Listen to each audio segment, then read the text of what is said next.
the consciousness with which you conduct your practice is the same as the consciousness with which you conduct your life. And so learn that on the mat to use it in the life. And that is the goal. So here's the thing is in the cultivation of those 5 aspects of mind, self-control, determination, patience, faith, and the ability to concentrate, connect to calm, deep breath in pure time presence. If you get that in a yoga mat, you're the winner.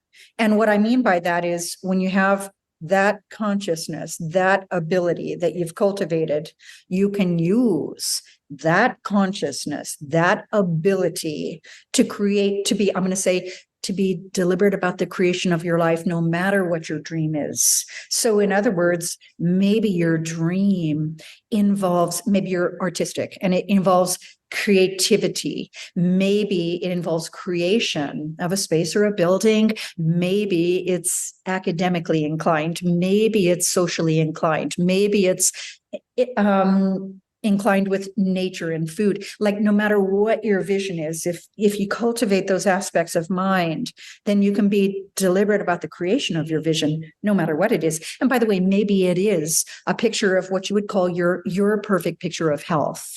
So their goal doesn't have to be my goal, but they'll get to their goal the way I got to my goal if they understand that what we're doing is learning the body, using the body as a learning device for the mind and developing those aspects of mind.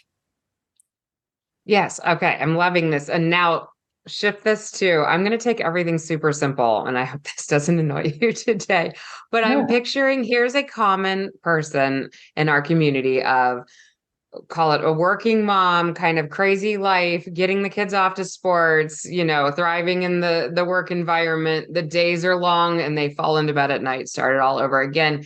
And even the idea of like finding this calmness or finding this space is kind of like, I don't even know how to get there type of thinking. Like, what is an example of how you would take what you're aiming for into this person's life? Been there, done that. I am that. Remember, when I started this, I was 36 years old with 3 kids and a big, busy life.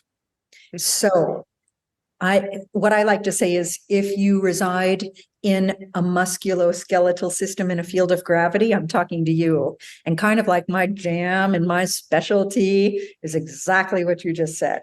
So I'm talking to y'all, all y'all. And I want to tell you that this is the magic formula. And it requires what I'm going to call some self-compassion. And what that means is we cast aside, number one, the ego of I don't want to go into a yoga room until I'm in shape, right? People do that to themselves. So, and it also requires some self-compassion, which is first and foremost, stop being so hard on yourself, please. And second of all, my magic formula, which is what I'm going to call start where you're at, do what you can, always and only with breath and with form. And so literally one of my bylines, and I know I'm like throwing a lot down there, but I say all levels are welcome. All that's required is the willingness for you to allow more for yourself in your life from this starting point, right? This version of you is what I want to bring into a room. And don't compare yourself to someone else. And what I mean by that is, for example, in the scheme of an alphabet, don't look at your B and compare yourself to somebody else's X. That's like, I don't know, X, that was Y, Z. So the bottom line is you just have to be willing to take yourself in this exact version of you, get that self into a room and be willing to just start.